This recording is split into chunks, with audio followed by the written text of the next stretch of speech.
का इस्तेमाल करेंगे। जनाब proceed on ji. Junaid ji, siapa asta?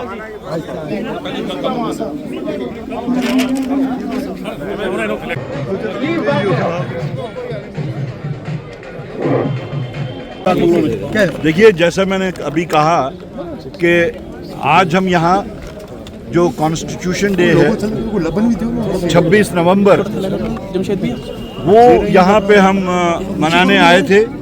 बावजूद इसके कि हमें मुख्तलिफ अजला से हमें रिक्वेस्ट थी कि वहाँ पे मनाया जाए। हमारे लाल सिंह जी कहते थे कठुआ में मनाइए, हमारे बाकी साथी कहते थे सांबा में मनाइए, जम्मू के साथी कहते थे जम्मू में मनाइए। लेकिन हमने राजौरी ही क्यों चुना? क्योंकि इस राजौरी ने एक तो सूबा जम्मू में कांग्रेस का परचम जो है वो बुलंद रखा, और यहाँ हिंदू मुस्लिम सिख ईसाई की जो सदियों से एक रिवायत चलती आ रही थी पूरे हिंदुस्तान में गंगा जमुना तहरीक के तहत, उसकी बेहतरीन मिसाल जम्मू कश्मीर में अगर कोई है तो वो आज राजौरी है। उसका सबूत राजौरी ने दिया। उसकी खातिर मैं यहाँ के लोगों को सलाम करने आया, मैं यहाँ के लोगों का शुक्रिया अदा करने आया, और मैं यहाँ के लोगों को मुबारकबाद भी देने आया कि जो हिंदू मुस्लिम सिख ईसाई का इत्तेहाद इलेक्शन में उन्होंने उसका जो मुजाहरा किया। यहाँ हमारे अलायंस पार्टनर का भी मैं शुक्रिया अदा करना चाहूँगा कि उन्होंने भी दिल खोल के हमारे कैंडिडेट की मदद की। यहाँ मैं बिलखुसूस हिंदू बरादरी का शुक्रिया अदा करना चाहूँगा कि बावजूद इसके कि बीजेपी ने कोई कसर बाकी नहीं रखी कि यहाँ पे इलेक्शन जो है वो मजहबी बुनियादों पे लड़ा जाए, पोलराइज करके लड़ा जाए, लेकिन उस हिंदू बरादरी ने वही हिंदू मुस्लिम सिख इत्तेहाद को बरकरार रखते हुए, मुल्की मामलात को मद्देनजर रखते हुए, रियासती मामलात को, यहाँ की सियासत को मद्देनजर रखते हुए जो मिसाल कायम की है, उसके वास्ते मैं यहाँ राजौरी के लोगों को सलाम करने आया। सर आपने इख्तियारात की वापस बहाली की बात की, क्या कांग्रेस पार्टी 370 की रेस्टोरेशन की बात कर रही है या फिर only safeguarding the basic rights? मैंने आपसे कहा कि हमारा एक प्रिंसिपल स्टैंड है। जब 5 अगस्त 2019 को यूनिलैटरल अनडेमोक्रेटिक तरीके से 370 को एब्रोगेट किया गया, 6 अगस्त 2019 का हमारा जो रेजोल्यूशन है, कांग्रेस वर्किंग कमेटी का रेजोल्यूशन जिसका मैं एक हिस्सा था, हमने रेजोल्यूशन पास जो किया है वो सेल्फ एक्सप्लेनेटरी है। हमने इस चीज़ की सख्त तरीन अल्फाज में निंदा की। हमने इस कार्रवाई को गैर जमहूरी कहा, हमने इस कार्रवाई को यकतरफा कहा। हमने कहा कि हिंदुस्तान की किसी भी ताकत को ये इख्तियार नहीं था कि वो रियासत जम्मू कश्मीर के लोगों से पूछे बगैर, उनसे मशवरा किए बगैर ये कोई कार्रवाई करते।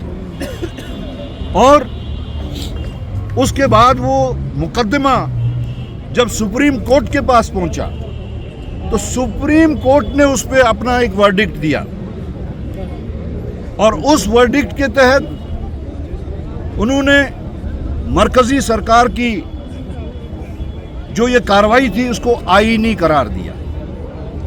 अब उस वर्डिक्ट के बाद में अब कौन सी चीज ऐसी है जो हमें हासिल नहीं हुई या जो हमने हासिल करनी है या जिसकी हम डिमांड कर सकते हैं?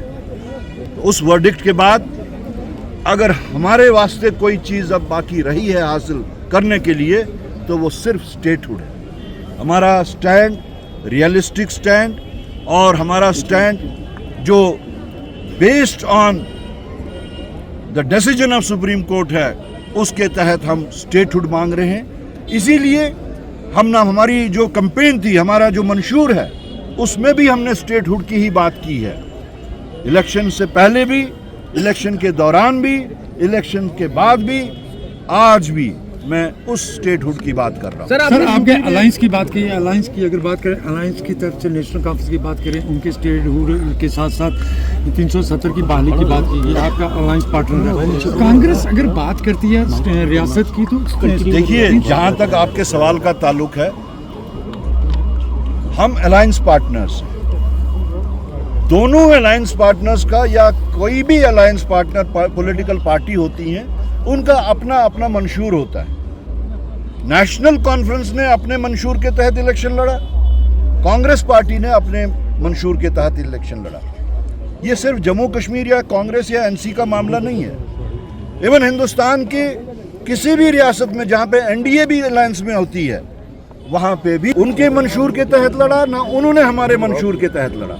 तो ये बातें एक लाजमी बात है जहां पे अलायंस होती है, तो इसमें कोई सर गलत बात आपने नहीं। कंप्लीट स्टेटहुड रेस्टोरेशन की बात की, किस तरह के खदशात आपको हैं? क्योंकि आपने ये बताया कि सरकारी महकमों की कुछ एक ताकतें जो हैं, हो सकता है वो स्टेटहुड रेस्टोरेशन के बाद भी यहाँ ना दी जाएं, मतलब पार्शियल स्टेटहुड रेस्टोरेशन का देखिए, आपको खदशा है? मैंने जो बातें कही उसकी बुनियाद दिल्ली से ही शुरू होती है। हमारी इत्तला के मुताबिक मरकजी सरकार सोच रही है, अब कौन उसमें है जो सोच रहे हैं, लेकिन वो मरकजी सरकार के बहुत बड़े ताकतवर लोग हैं जो ये सोच रहे हैं कि अगर हम जम्मू कश्मीर को स्टेटहुड वापस दें भी, वो ओरिजिनल पोजीशन, ओरिजिनल सूरत में ना दिया जाए, जिसके तहत कुछ वाइटल डिपार्टमेंट्स जो हैं, अब मैं उन डिपार्टमेंट्स का खुलासा नहीं करना चाहूँगा, लेकिन कुछ वाइटल डिपार्टमेंट्स हैं जो रीढ़ की हड्डी होते हैं किसी भी हुकूमत की, जो इख्तियारात का मंबा होती है, उन वाइटल डिपार्टमेंट्स को मरकजी सरकार सोच रही है, जैसा कि हमने सुना है कि वो अमेंडेड फॉर्म में, यानी वो वाले महकमे वो बरह रास्त अपने पास रखना चाहेंगे। तो हमारी यहाँ से हमने जो बात कही, हमें वैसा स्टेटहुड, कांग्रेस पार्टी को वैसा स्टेटहुड मंजूर नहीं है। सर कांग्रेस पार्टी का डिसमल परफॉर्मेंस रहा असेंबली इलेक्शन में, जिसको लेकर आपने एक एक्सरसाइज भी शुरू की है कि कमियां कहां पे रही हैं, वो एक्सरसाइज कहां पहुंची और फिलहाल किन कमियों की तरफ जो है वो पता चला है कि जिसकी वजह से कांग्रेस पार्टी का परफॉर्मेंस शायद मुझे वो डिसमल परफॉर्मेंस के ऊपर ज़्यादा नहीं बोलना पड़ेगा, क्योंकि आप लोगों को उसके बारे में ऑलरेडी पता चल ही गया होगा, जब हमारे जो fact finding committee Ravinder Sharma ji की क़यादत में यहाँ आई थी। अलबत्ता